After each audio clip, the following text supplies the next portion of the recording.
The night of the full moon festival always carried a particular scent: resin burning in the stone torches, damp wood from the surrounding forest, and the unmistakable aroma of wolves gathered together. Wet earth, warm fur, the faint metallic edge of blood running beneath every pack's skin. Josie had known that scent since childhood, but tonight it felt sharper, as if the air itself understood something important was about to happen. She smoothed the hem of her dress for the third time. It was a simple gown, the color of aged ivory, sewn by her mother's own hands before she died. Every stitch made with a patience Josie only came to understand later, after she was left alone in the world and had to learn to mend her own hems.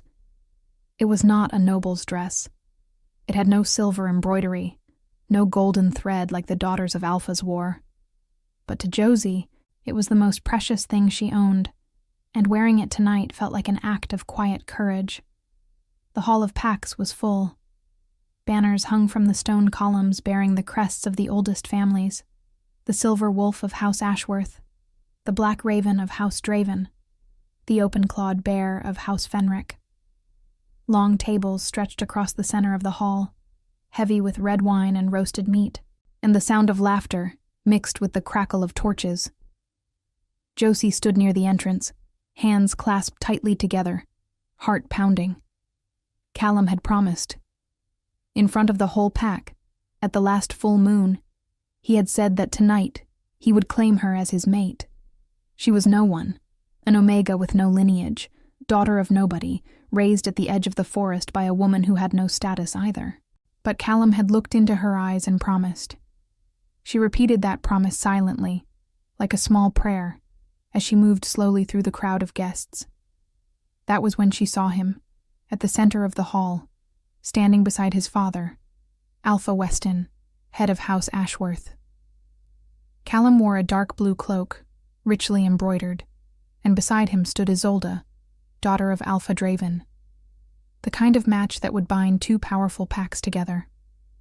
Silence fell over the hall as Alpha Weston raised his hand.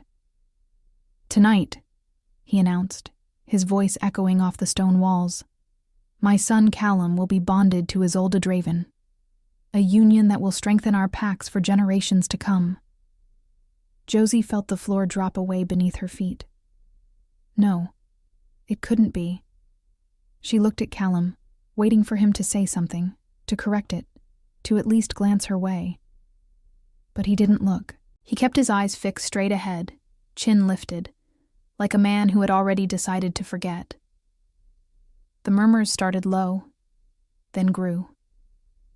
A few heads turned toward Josie, still standing near the entrance in the dress her dead mother had sewn, waiting for a promise that had just been shattered in front of the entire pack. Did she really think he'd choose her? Someone whispered. A nameless Omega, imagine that. Josie felt her face burn. Not with shame exactly, but with something colder, the particular humiliation of being seen. She wanted to run. Every instinct told her to turn and disappear into the night before the tears came. But she made herself stand still for one more breath, and then another, refusing to let her spine bend in front of people who had already decided what she was worth. She would not beg. She would not make a scene. Whatever Callum had taken from her, he would not also take her dignity. With as much composure as she could gather, Josie turned and began walking toward the great doors at the back of the hall, her steps measured, her chin level. The whispers followed her like smoke, but she did not let them touch her face. Somewhere behind her, she heard Isolde's soft, satisfied laugh, and she quickened her pace just slightly, just enough to reach the cold night air before anything inside her broke. She never made it to the doors.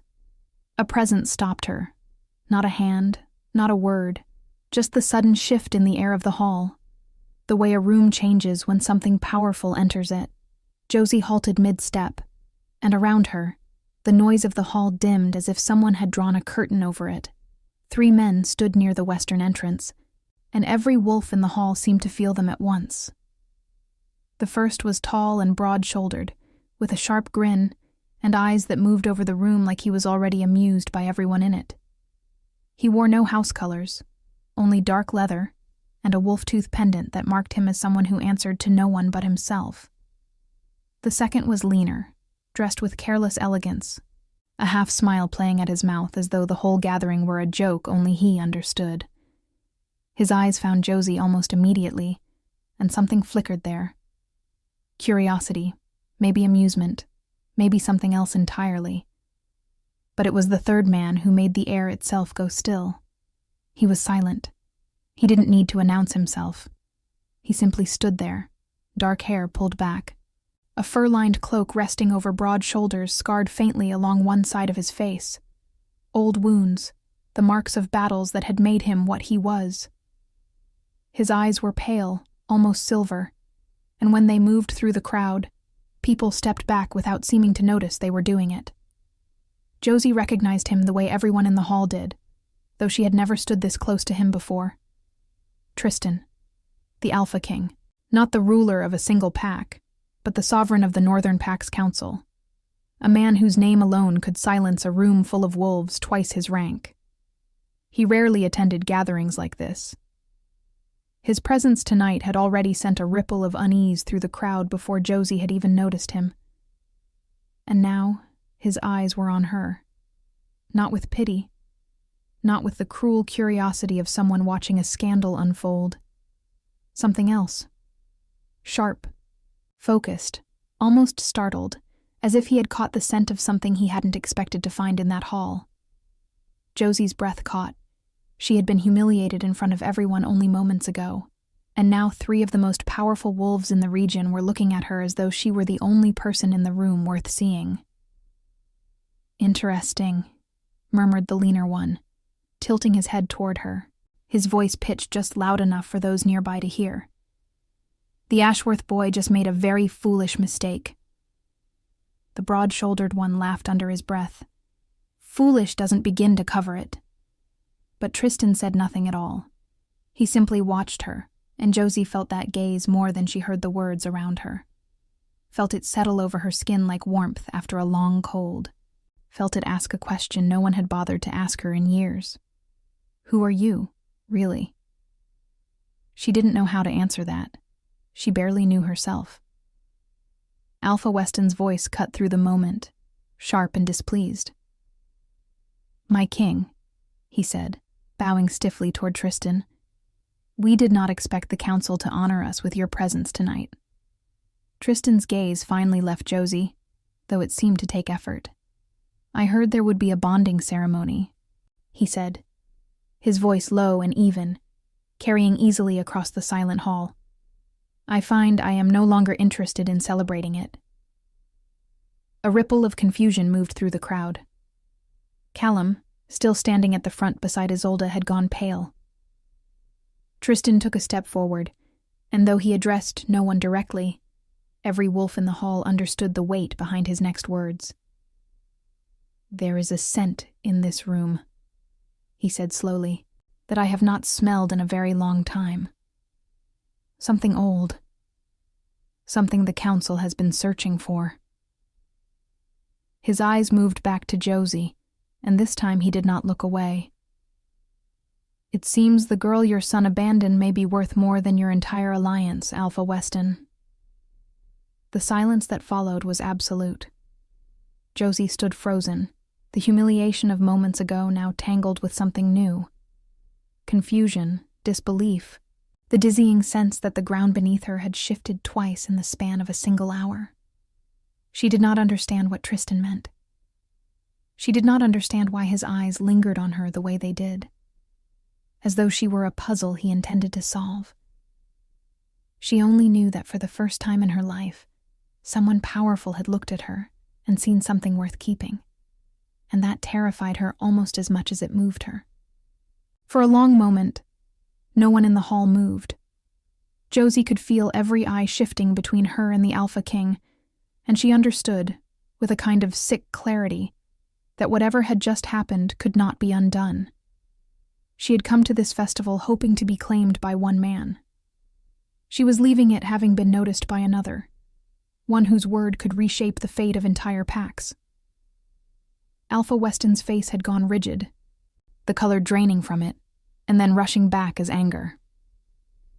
"My king," he said carefully.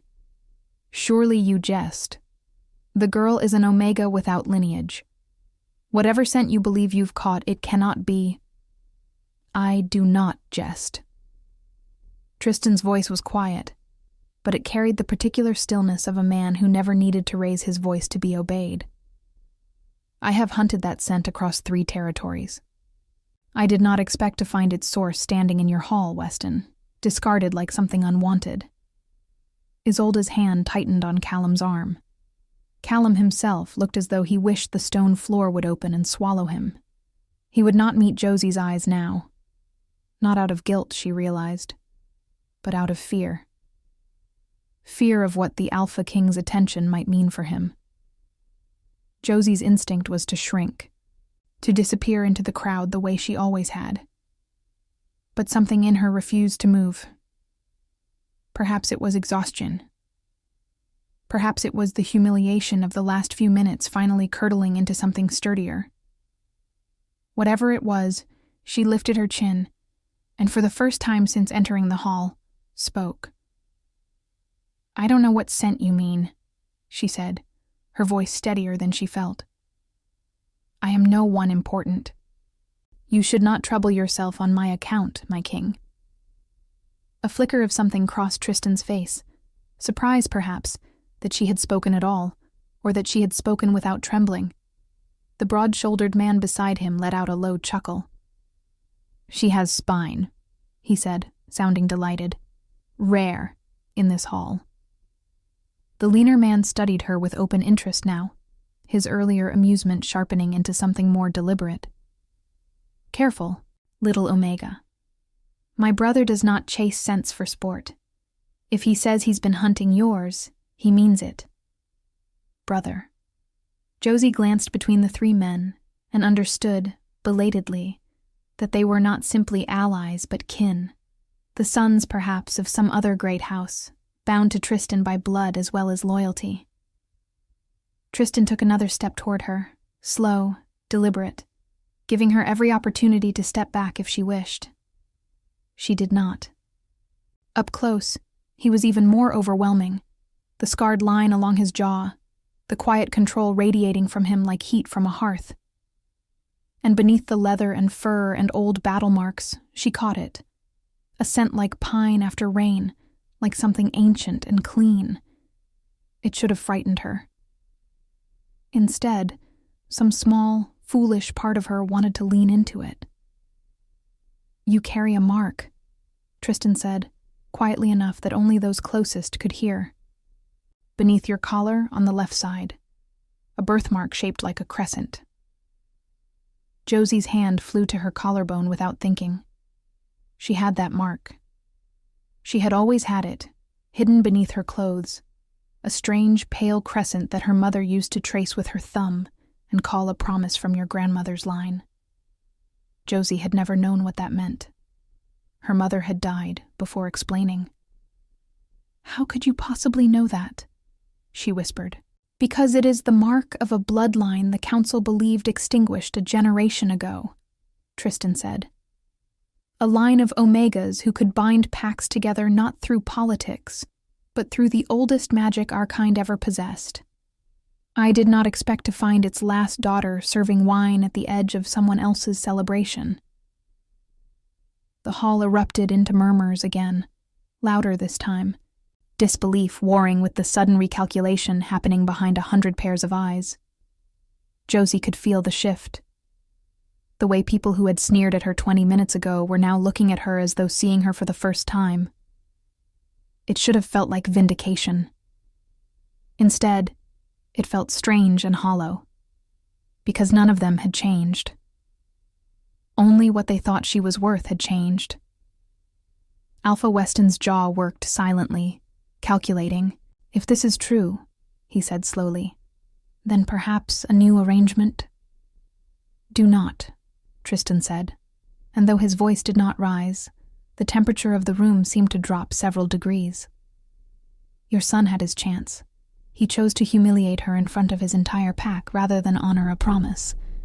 That decision was made. It will not be unmade because the council has taken an interest. Callum flinched as though struck. Isolde's grip on his arm loosened, her expression shifting from triumph to something far more calculating. Reassessing, Josie suspected, whether the man beside her was still worth having now that his family's position had grown so precarious. Josie felt dizzy. Too much had happened too quickly. The broken promise, the public shame, and now this. A king she had never spoken to before tonight, claiming to know things about her own blood that she herself did not know. "I don't understand any of this," she admitted, quieter now, some of her composure cracking at the edges. "An hour ago I was nobody. Now you're speaking of bloodlines and magic as though I'm someone from a story." Something in Tristan's expression softened, just slightly, the first crack in his otherwise unreadable calm. "You were never nobody," he said. "You were only unseen. There is a difference, though I understand why it might not feel that way tonight." The broad-shouldered brother, Josie would later learn his name was Rowan, stepped forward with an easy grin, breaking the tension the way a man used to diffusing his sibling's seriousness might. "What my brother means, in his very somber way, is that you've had a terrible night, and it's about to get significantly less terrible. That's usually how it goes with him." The leaner brother Ansel inclined his head toward her with theatrical courtesy. "Welcome to the single most awkward introduction in council history. I promise we're not always this dramatic." Despite everything, despite the humiliation still burning beneath her skin, Josie felt the corner of her mouth twitch. The first almost smile she'd managed all night. It startled her. How easily these strangers had shifted the air around her. How the crushing weight of the hall's judgment seemed to matter less with them standing beside her. Tristan did not smile, but something in his pale eyes eased when he saw hers do. "You do not have to decide anything tonight," he said. "You do not owe this hall an explanation, and you certainly do not owe it your presence a moment longer than you wish to give it. But I would ask, with your permission, to have the council's healers examine the mark, to confirm what I already believe to be true. And after that, whatever you choose to do, I will see that you are never again treated the way you were treated in this room tonight." It was not a command. She noted that carefully. He had asked, not ordered, in a hall full of people who would have obeyed his slightest word without question. That restraint, more than anything else he'd said, was what finally loosened the knot in her chest. "And if I refuse?" she asked, testing, not out of defiance, but out of a need to know the shape of the choice being offered. "Then I will escort you safely from this hall, see you settled somewhere warm, and trouble you no further," Tristan said simply. "The mark does not obligate you to me. Nothing does." Josie looked past him, at the sea of faces still watching. Callum's shame, Isolde's calculation, the pack members who had whispered cruelties only minutes before now straining to catch every word. And she looked at her own hands, roughened from years of chopping wood and mending fences at the edge of a forest that had never truly wanted her. "I would like to leave this hall," she said finally. "Whatever comes after, I don't know yet. But I don't want to spend one more minute standing where I was humiliated." Tristan nodded, as though this were the only sensible answer in the world. He extended his arm, not touching her, simply offering a small, deliberate gesture of choice rather than claim. "Then allow me." Josie hesitated only a moment before placing her hand lightly at his elbow. As they turned toward the doors together, the hall parted around them in silence, and she felt for the first time since her mother died the strange and unfamiliar sensation of being protected, rather than pitied. Behind them, she heard Alpha Weston attempting to salvage something from the wreckage of the evening, his voice pitched toward apology and negotiation both. Tristan did not look back. Neither, she found, did she. Outside, the night air was sharp and clean, carrying the scent of pine and distant snow from the northern mountains. Rowan and Ansel fell into step a respectful distance behind, still bantering quietly between themselves. And for the first time all evening, Josie allowed herself to breathe fully. "Where will you take me?" she asked, glancing sideways at Tristan as they crossed the frost-covered courtyard. "Wherever you wish," he said. "Though I suspect, for tonight, that somewhere warm and far from that hall would serve you best." He paused, studying her profile in the moonlight with an intensity that made her pulse quicken despite herself. "Tomorrow, if you're willing, I would like to show you something. A place at the edge of my territory that has stood empty for a long time. I think it may matter to you more than you realize." Josie didn't know what he meant.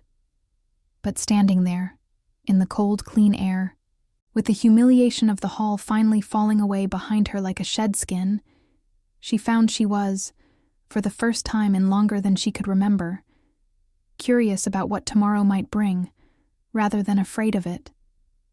The place Tristan had spoken of was not what Josie had expected. She had imagined something grand, a council chamber perhaps, or a ceremonial site surrounded by stone markers and ancient carvings, the kind of place that announced its importance the moment you laid eyes on it.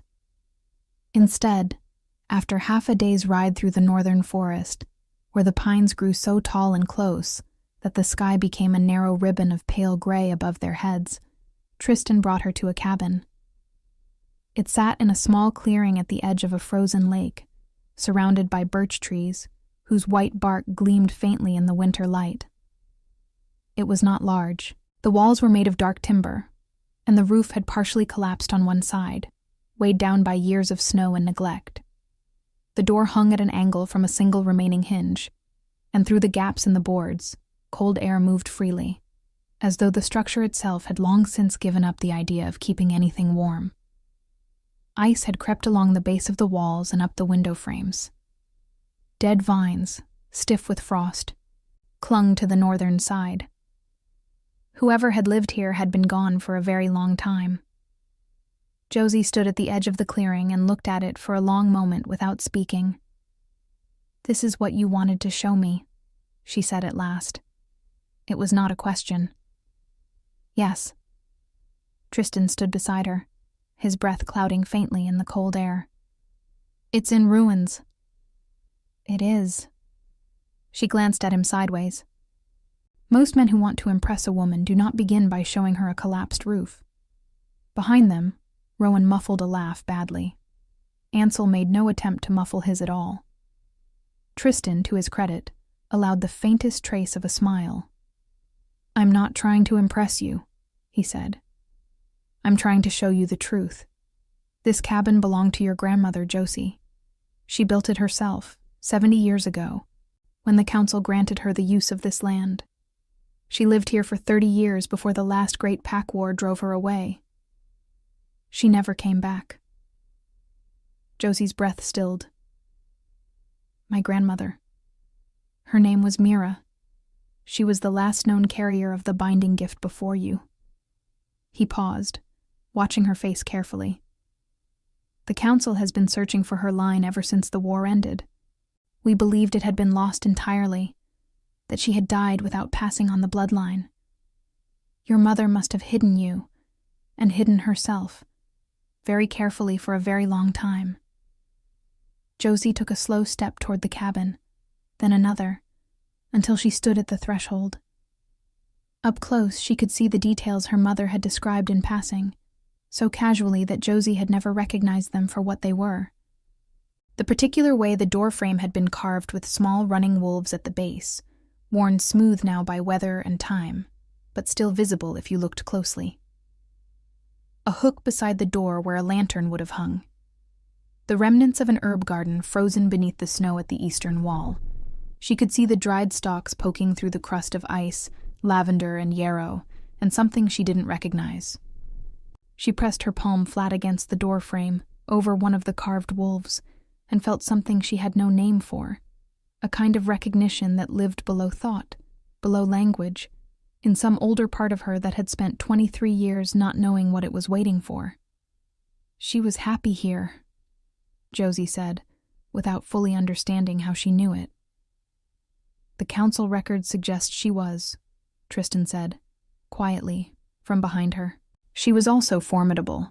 She brokered peace between 4 packs at a time when peace seemed impossible. Not through force, through something the old records call the anchor. An ability to make wolves of different bloodlines feel, in her presence, that they were kin rather than rivals." Josie lowered her hand from the doorframe and turned to look at him. "And you think I have this?" "I know you do." His voice carried no doubt. "The moment I entered that hall last night, I caught your scent across a room full of 200 wolves. I have met every significant Omega and Alpha on this continent, Josie. I have never felt anything like it. Neither had Rowan or Ansel, and they are considerably harder to impress than I am."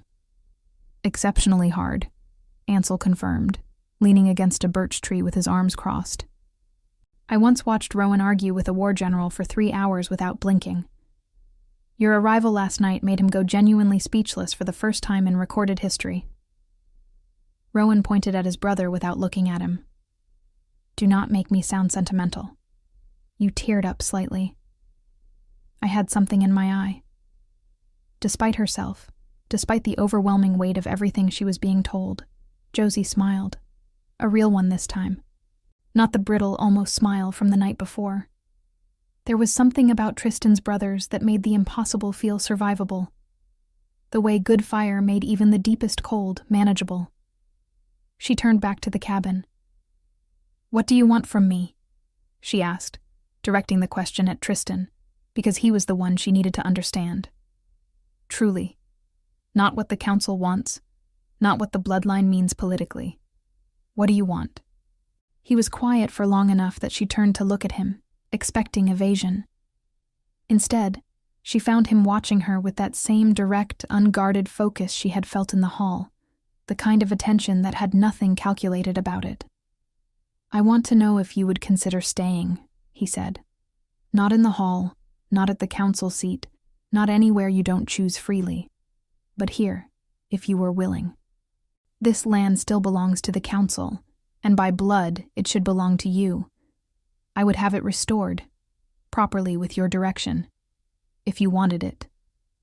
Josie looked at the ruined cabin, at the frozen garden, at the lake beyond, its surface white and still, surrounded by the dark line of the forest.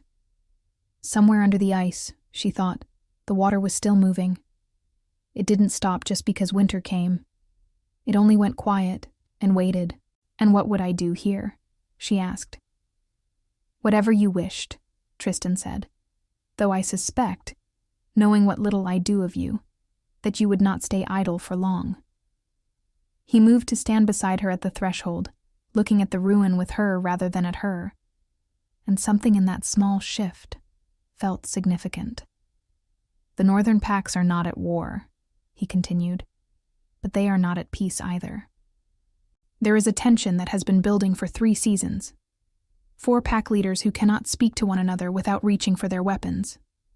I have used every political tool available to me, and the ground has barely moved." Josie understood then, with a clarity that arrived all at once. "You think I can do what she did, what my grandmother did. I think," he said carefully, "that you are capable of far more than anyone in last night's hall understood, including, perhaps, yourself." She should have felt used. She had spent the last few years learning to be suspicious of people who suddenly found her valuable, once they understood what she might be worth to them. But standing beside Tristan in the cold morning light, she found she could not summon the suspicion she expected, because everything he had said had been preceded by "whatever you wish, and if you choose, and with your permission." He had not asked her to be useful. He had shown her something that belonged to her by blood, and asked if she wanted to come home to it. Those were not the words of a man who intended to use her. She exhaled slowly, watching her breath dissolve into the cold air. "I would need help," she said finally. "The roof alone?" "We brought tools," Rowan said immediately, straightening from where he'd been leaning against the birch. His grin spread wide and entirely too pleased with itself. "And timber." and 3 of the council's best builders, who have been waiting very patiently at the tree line for the last 20 minutes because someone— He looked at Tristan, insisted on having this conversation first. Josie turned to look toward the tree line and saw, indeed, 3 figures standing at a respectful distance with supplies, their breath visible in small clouds in the cold morning air. "You were very confident I'd say yes," she said to Tristan. "No," he said, and he sounded entirely sincere. "I was prepared in case you did. There's a difference." She looked at him for a long moment, at the scar along his jaw, at the pale gray of his eyes in the winter light, at the way he stood, not commanding the space the way powerful men so often did, pressing the air out of a room with their presence, but simply occupying it, still and solid as a mountain that had no need to announce itself. She looked back at the cabin, at the carved wolves on the doorframe, at her grandmother's frozen garden. "Tell the builders," Josie said, "that we'll start with the roof." Rowan let out a sound that was dangerously close to a cheer. Ansel straightened his cloak with elaborate dignity, as though he had not been hoping for exactly this outcome. And Tristan, quietly, without fanfare, gave a single nod, the way a man does when something he has wanted for a long time finally begins to move in the right direction. Josie stepped over the threshold and into her grandmother's cabin for the first time. It was cold inside. Bitterly, deeply cold. The kind of cold that had settled into the walls over decades. The hearth was choked with old ash and fallen soot. The floorboards were warped. Frost patterned the inside of the single remaining window like lace. But the walls were standing. The foundation was sound, and the hook beside the door, she noticed, was still perfectly shaped to hold a lantern. She stood in the center of the ruined room, alone for a brief moment before the others followed, and breathed it in. Ice, old ash, pine, and beneath it all, something faintly sweet and familiar. Something she could not name, but that felt, inexplicably, like being recognized. "Welcome home," the walls seemed to say, the way old things sometimes speak. Not in words, but in the particular silence they hold when the right person finally walks through the door. The cabin took shape over the following 2 weeks, in a way that felt, to Josie, less like construction and more like resurrection. The builders Tristan had brought were quiet, skilled men who worked without needing direction, but Josie found herself directing them anyway. Not out of authority, which she had never possessed, but out of something more instinctive, a certainty about what the space needed that she couldn't explain, and eventually stopped trying to. The roof went first, new timber fitted over the old bones of the structure, sealed against the northern wind. Then the window frames, replaced and reglazed with thick glass that caught the pale winter light and held it inside the room like something precious. The warped floorboards were lifted and relaid, and the great hearth in the center wall was cleared of decades of ash and restored to working order. On the 3rd evening, Josie lit it for the first time. She knelt before the hearth with flint and tinder, and when the flame caught and spread, and the first real warmth began to breathe into the room, she sat back on her heels and felt something shift inside her chest.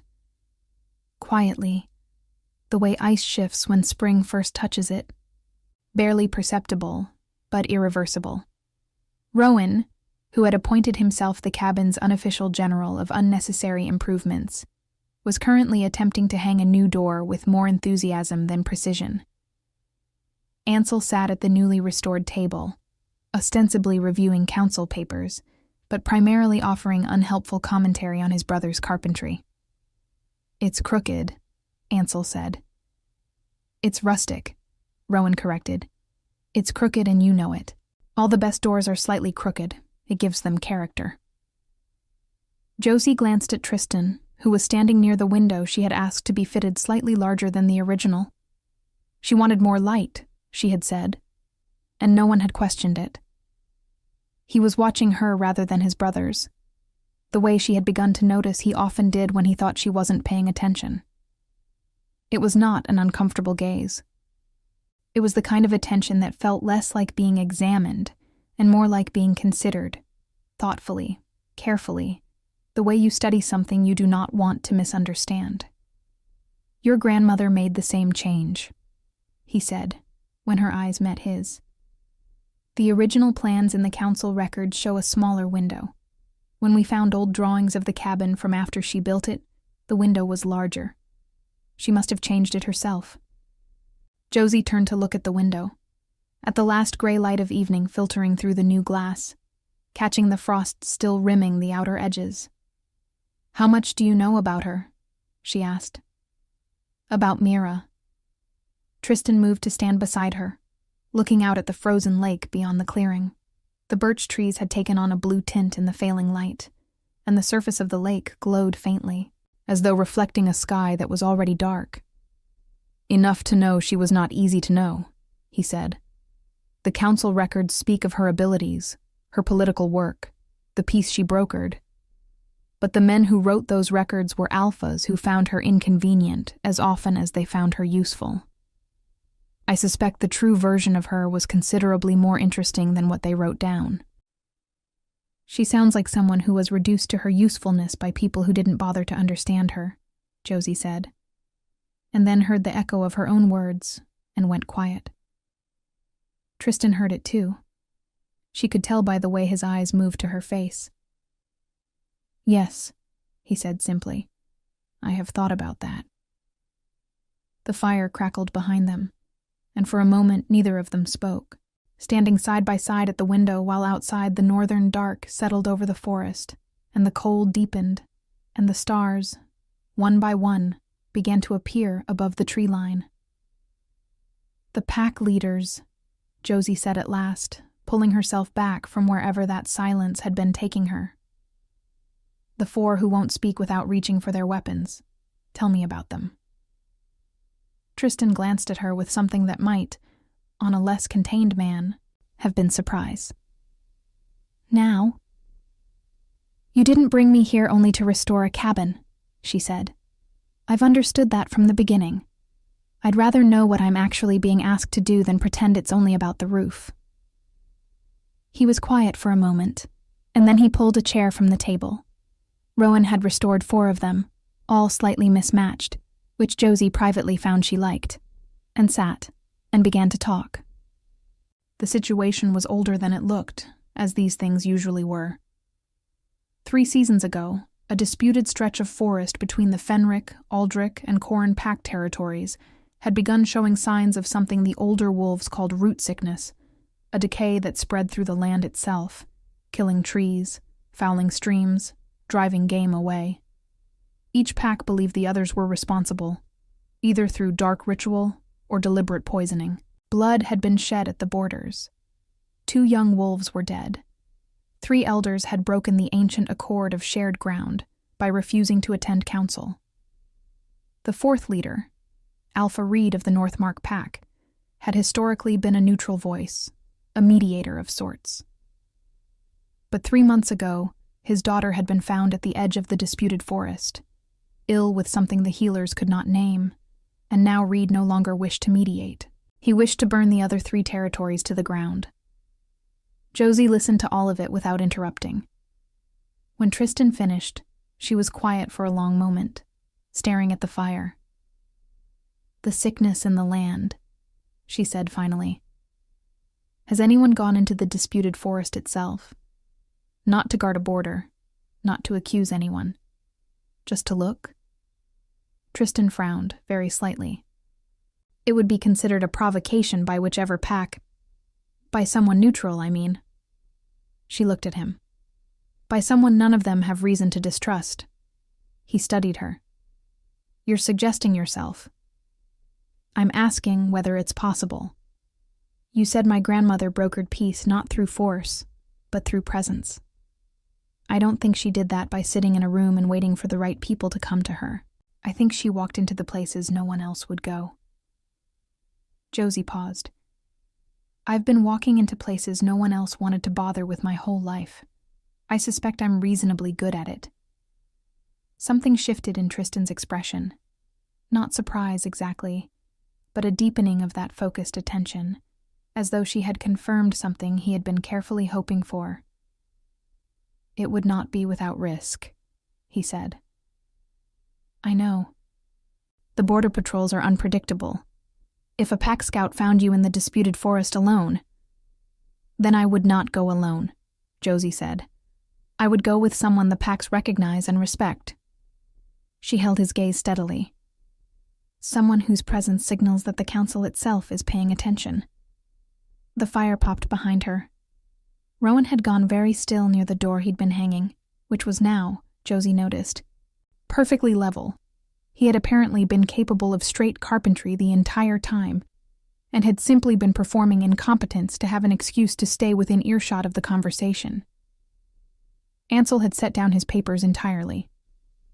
Tristan looked at her for a long, unreadable moment. Then he said, "You would need a cloak with council markings.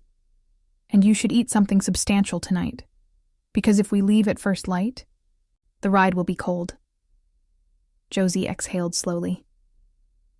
"Is that a yes?" "It is," he said. And then, quietly, with the particular weight of a man choosing his words with care, "It is also the first time in 3 seasons anyone has suggested something that doesn't involve either political pressure or drawn weapons. I find that I am very glad you came through that door." She didn't know which door he meant, her grandmother's cabin door, or the door of the festival hall where he had first seen her. Perhaps both. Perhaps they were. In some sense, she was still learning to understand. The same door. That night, after the builders had retired to their camp at the forest edge, and Rowan and Ansel had settled near the fire, with the particular boneless ease of large men who are comfortable anywhere, Josie sat at the window of her grandmother's restored cabin and looked out at the frozen lake. A friend from her old life, a woman named Petra, who had known Josie since they were both young and uncertain, and living at the margins of a pack that barely tolerated them, had pressed a small carved token into her hand before she left the festival. A running wolf, rough cut from pale wood, small enough to fit in a closed fist. "So you remember where you came from," Petra had said. "Even when everything changes." Josie held it now, turning it over in her fingers. She could feel the warmth of the cabin behind her. The fire Tristan had fed quietly and without ceremony an hour ago, adding a log without being asked because the night had grown colder, and he had noticed before she had. Small things. She was learning that he communicated in small things. In attention rather than declaration. In action rather than announcement. She thought about Callum, who had promised loudly and delivered nothing.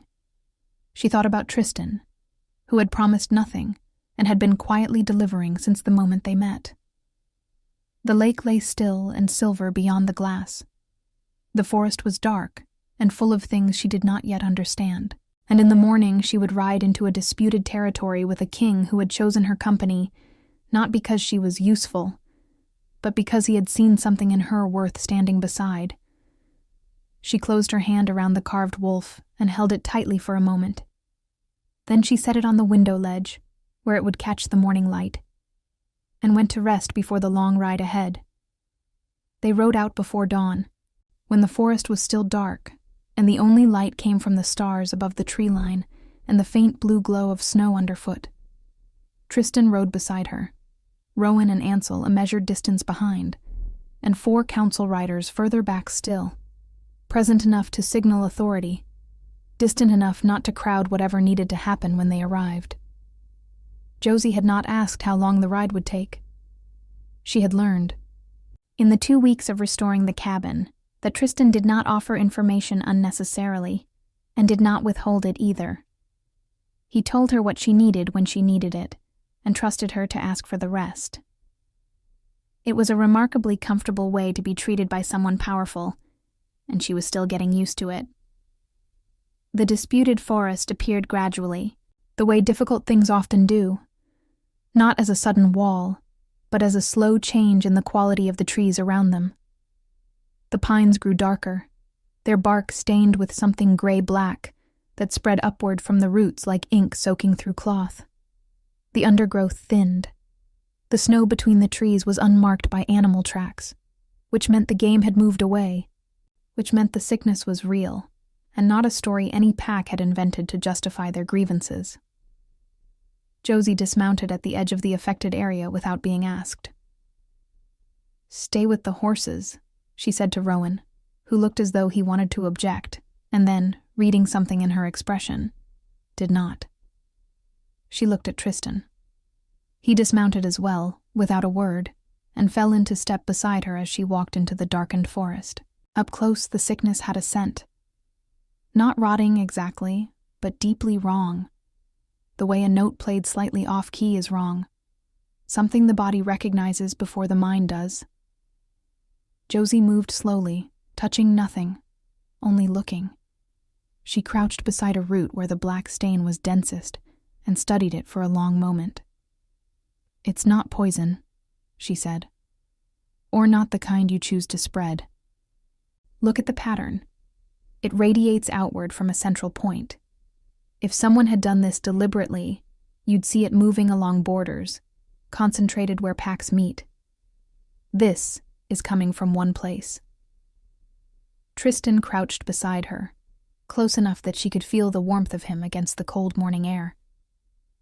"The old records mention something called a grief wound," he said slowly. "A place where violence was so concentrated that the land itself retained it, like a scar that never healed." "Something happened here," Josie said. "Something old, before the packs started blaming each other." She stood and looked deeper into the forest, following the pattern with her eyes. "There's a center. I want to find it." They walked for nearly an hour through the silent, darkened trees, following the deepening stain. Josie was aware of Tristan beside her the entire time. Not crowding her, not guiding her, only present. She had stopped finding that presence unsettling 2 weeks ago, and had started finding it something she noticed when it was absent. The center was a clearing. Small, perfectly circular, as though the trees had stepped back deliberately. At its heart was the remnant of a structure. Not a cabin like her grandmother's, but something older. A ring of stones that had once been a ceremonial fire circle, now cracked and scattered. And in the soil at the center, exposed where frost had heaved the earth upward, was the unmistakable dark iron of an old weapon. A spear tip, corroded with age, driven into the ground and left. "Someone was killed here," Josie said quietly. "A long time ago. And no one ever came back to mark it properly, or grieve it, or close the wound." She did not fully understand what happened next. She would try to explain it afterward and find that language was insufficient. She only knew that she walked to the center of the clearing, knelt beside the broken fire circle, and placed both palms flat on the frozen earth, and felt the grief wound the way you feel a deep cold. Not on the surface, but all the way through. Bone deep, old and patient, and exhausted with waiting. She did not have words for what she did. She only stayed present with it, the way her mother had taught her to sit with hard things without flinching from them. She breathed slowly. She let the grief be real without letting it consume her. And gradually, so gradually she could not have said when it began, the quality of the air in the clearing changed. The cold remained, but something else arrived beneath it. A stillness that was different from the dead stillness of the corrupted trees. A stillness that was simply quiet rather than wrong. As if the place had exhaled for the first time in a very long time. When Josie finally lifted her hands from the earth and stood, the stain at the center of the clearing had faded by half. Not gone, but quieted, the way pain quiets when it is finally witnessed by someone willing to bear it. Tristan was standing at the edge of the clearing. She did not know how long he had been watching. His expression was not the expression of a man seeing a political asset perform a useful function. It was something older and more unguarded than that. The face of someone who has been searching for a long time and has finally, unexpectedly, arrived. It will need more than one visit, Josie said, her voice slightly rough. But it's not permanent. It can be healed. And when it is, there will be nothing left for the packs to fight over. The land will be clean, and the sickness will be gone, and the story they've been telling each other about blame and guilt will have no ground to stand on. Tristan crossed the clearing to her in a few quiet strides. He said nothing for a moment, only stood close, studying her face with that careful, unhurried attention. Then he reached out, and very gently brushed a smear of dark earth from her cheekbone with his thumb. A brief, quiet touch. Nothing more. "Are you all right?" he asked. It was such a simple question. After everything, after the grief wound and the corrupted land and the weight of something ancient passing through her, it was such a human, careful question, and it undid her more completely than anything else could have. "Yes," she said. "I think I actually am." They brought the 4 pack leaders to the clearing 3 days later. It was Josie's idea to bring them together rather than separately, and Tristan had backed her without qualification when his advisors objected. She stood at the center of the fire circle as the 4 alphas arrived: Fenric, Aldrich, Corin, and Reed, each accompanied by 2 lieutenants, all of them bristling with suspicion and old anger. She did not speak first. She let them stand in the clearing and feel it. The same thing she had felt, the deep wrongness beneath the soil, the grief that had been waiting. She gave them time to understand that what they were standing in was not the result of each other's treachery, but of something that had been wounded long before any of them were born. Then she spoke. Not with power, or political language or threat. She told them what she had found. She told them what the land remembered. She told them about the grief wound and what it had taken from all of them. The game, the clean water, the 2 young wolves whose deaths had come from fear and misunderstanding in a place that was already poisoned. Alpha Reed, whose daughter had been ill at the forest's edge, sat down heavily on one of the old stones before she was halfway through. By the time she finished, his head was bowed. "My daughter touched the earth here," he said very quietly. "I thought someone had cursed her. The land touched her," Josie said gently. "It was asking for help the only way it could." It was not one conversation that resolved everything. It never is. But it was the first conversation in 3 seasons that ended without anyone reaching for a weapon. By the time the 4 alphas rode away from the clearing, they had agreed to meet again under council auspices, and Alpha Reed had clasped the hand of Alpha Fenric for the first time in 2 years. Tristan stood beside Josie as the last of them disappeared into the trees. "You told me you were no one important," he said. Josie exhaled, exhausted and lighter than she had felt in years. "I think I was wrong about that." "You were," he agreed. And then, because he was a man who chose his moments carefully, "I would like to tell you something." She looked at him. "I came to that festival because one of my scouts reported an unusual scent moving through Ashworth territory," he said. "That part was true, but the moment I entered the hall and saw you standing at the door in that dress, trying to hold yourself together while an entire room watched you be humiliated." He paused, the way he always did when he was being precise. "I did not walk toward you because of the bloodline. I walked toward you because I could not imagine walking away." Josie was quiet for a moment. "That," she said carefully, "is the most words I have ever heard you say at one time." Something genuinely warm moved across his face. Not quite a smile, but close, the closest she had seen. "I'm aware. I thought the occasion merited it." She looked at him, at the scar along his jaw, the pale eyes that had watched her so carefully from the very beginning, the stillness that was not coldness, but something else entirely, something she now knew the shape of. She thought about what it meant to be seen by someone who looked slowly and saw truly. She thought about the cabin, warm and lit, waiting for her at the edge of the frozen lake. She reached out and took his hand, unhurried, deliberate, a choice rather than an impulse. "Then stay," she said simply. "Not for the council, and not for the bloodline. Just stay." His hand closed around hers and he said, "Yes." The disputed forest healed over the course of the following season. Josie returned to the clearing 7 more times, and each time the stain receded further until the morning she arrived, and the earth was simply earth again, cold and clean, and the first green shoots of new growth were pushing through the frost at the base of the old stone circle.